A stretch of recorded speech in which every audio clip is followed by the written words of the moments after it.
conocía las dimensiones de los territorios imaginarios, intelectuales, culturales, periodísticos, sociales, antes de haberlos colonizado plenamente. El método de conquista de Monsiváis nunca fue la espada y la cruz, sino el humor y la inteligencia. Su método de amistad nunca fue el apapacho y la falsa amabilidad, sino el desafío intelectual y el compromiso compartido.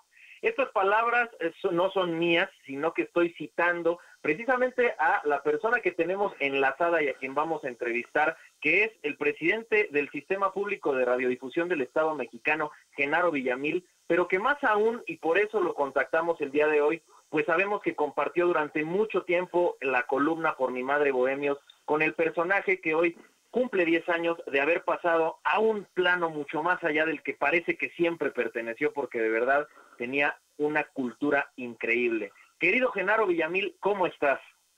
Hola Miguel, ¿cómo estamos? Muy buen día. Feliz tarde. No, hombre, pues nosotros muy bien contigo aquí en los micrófonos de Abarlovento, tu espacio, es un placer. Y pues te comentamos y te contactamos en la mañana porque queremos saber, a 10 años de este fallecimiento de Carlos Monsiváis, pues algunas de tus perspectivas, sobre todo de este personaje, tú que eras tan cercano a él, en cuanto a su, pues todo lo que nos otorgó, en cuanto a periodismo, en cuanto a la vida política del país, su aporte a la democracia. Cuéntanos tú qué piensas de este personaje.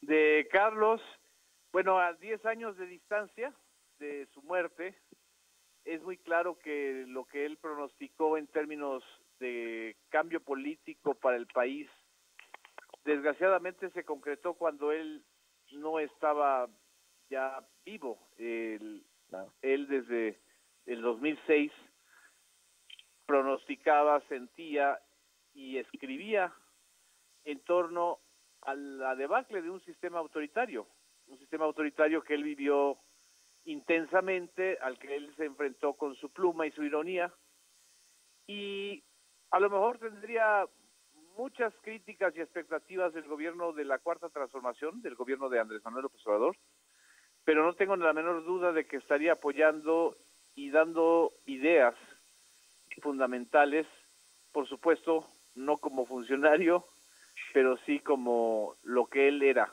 un intelectual público.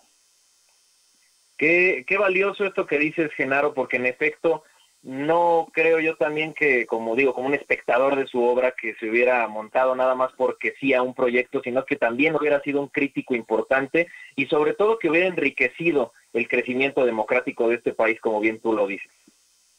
Así es, no lo veo bailando la boa, saliendo a dar pitazos en un carro como si fuera el Frena.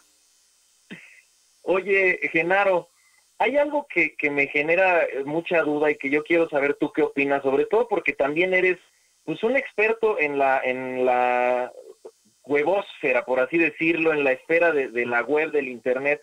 Y es que sobre todo esta semana hemos visto pues mucha noticia sobre estos influencers que tienen diversos mensajes, ya lo decía Humberto Eco, esta andanada de necios que ahora tienen pues el mismo impacto en la sociedad por la autocomunicación de masas que podría llegar a tener hasta un premio Nobel. Se extraña, la verdad, este tipo de intelectuales como Carlos Monsiváis, que publicaban libros, reflexionaban en programas, en espacios noticiosos. Yo por lo menos ya no veo en gran medida ese nivel de reflexión.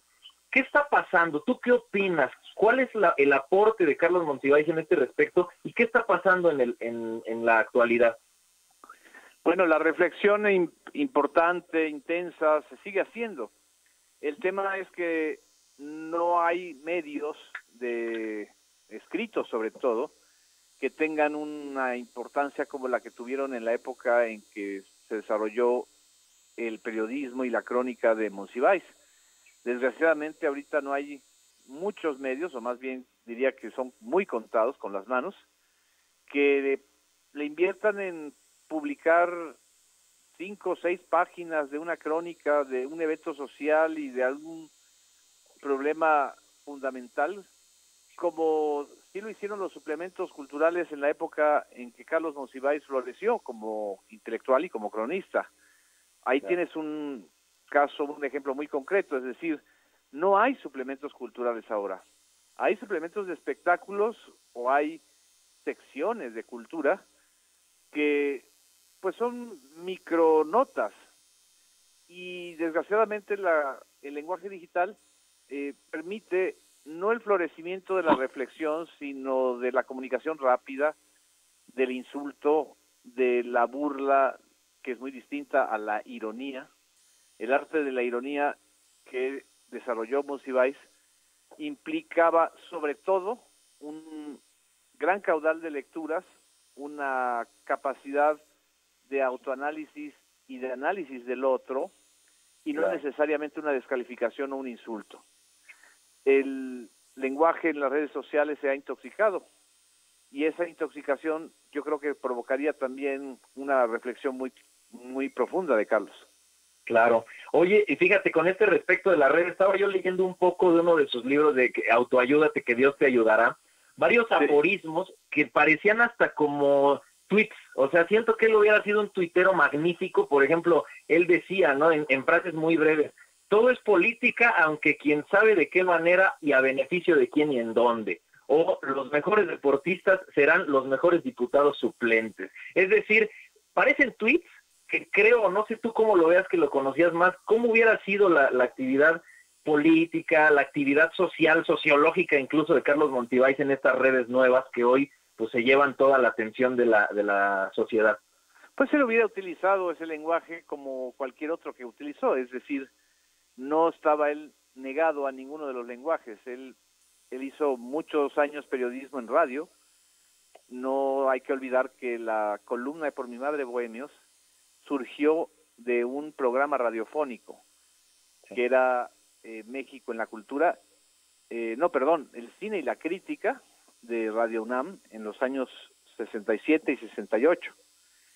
Y después de hacer radio ahí y en Radio Educación, también hizo televisión. Participó en infinidad de programas de Canal 11, de Canal 22, de Televisa, de TV Azteca incluso, de algunos medios internacionales. Y por supuesto su lenguaje preferido era el periodismo escrito. Él prácticamente estuvo en todos los medios, salvo en uno que hoy no lo celebra, o lo celebra de una manera muy ridícula, eso lo tengo que decir, que es el periódico Reforma. El periódico Reforma estuvo durante años queriendo tener en sus páginas a Monsiváis, y él claramente dijo: nunca voy a escribir en un periódico, aunque lo entrevistaran y lo consultaran, en un periódico que hace una loa permanente al racismo. Wow. Y tenía sus argumentos.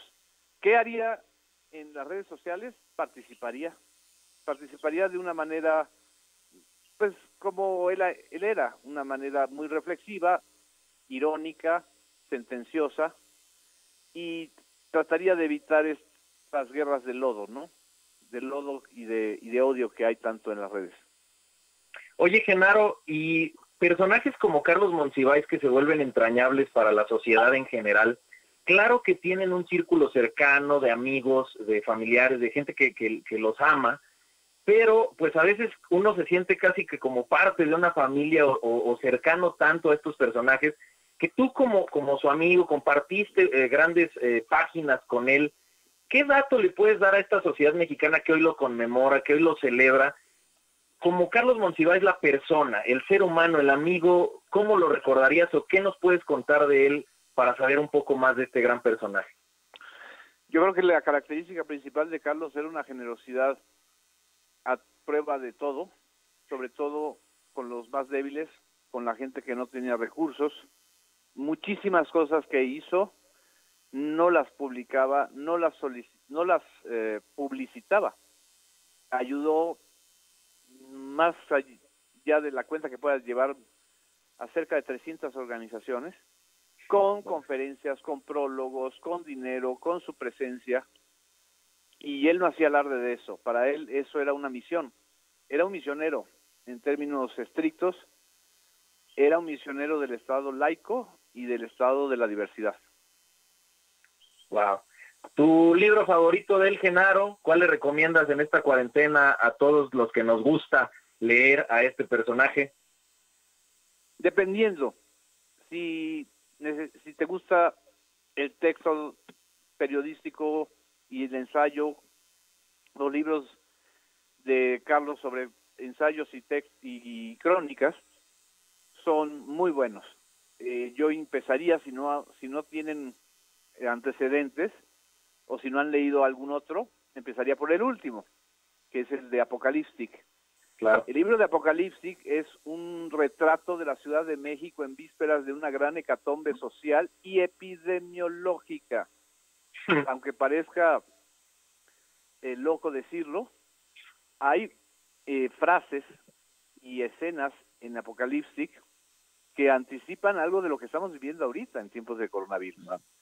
Por supuesto, él no estaba pensando en el coronavirus, pero hay muchas frases y elementos de esa ciudad que es tan difícil.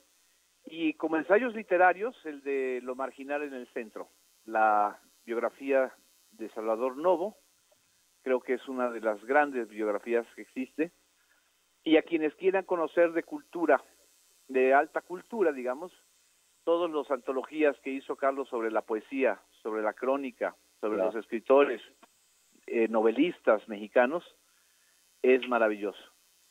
Y si les gusta Genaro, pues tomaremos muy en cuenta esas recomendaciones. La verdad es que yo lo decía al principio del programa, por respeto a él, quisimos una voz que tuviera pues ese vínculo con Carlos Monsiváis, y de verdad, con todo cariño, te respeto, te queremos mucho, la audiencia te adora, y de verdad, gracias por regalarnos este rato y esta charla sobre este personaje que hoy pues conmemoramos, más que otra cosa, su vida tan importante. Muchas gracias, querido Genaro. A ti, Miguel, un abrazo a todos, a todo el equipo de Barlovento y a toda la audiencia. Muchas gracias a ti, abrazo enorme, querido Genaro, y estamos en comunicación. Esto es A Barlovento Informa. Genaro Villamil, presidente del Sistema Público de Radiodifusión, nos habló sobre Carlos Monsiváis a 10 años de su fallecimiento.